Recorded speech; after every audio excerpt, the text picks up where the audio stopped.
उम्मीद है यह गीत आपको पसंद आया होगा। कृपया इसको दोस्तों और रिलेटिव के साथ शेयर करें।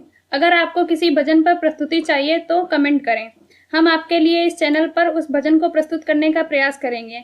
अगर आपने हमारे YouTube चैनल को सब्सक्राइब नहीं किया है तो तुरंत सब्सक्राइब करें और बेल आइकन दबाना बिल्कुल ना भूलें। धन्यवाद।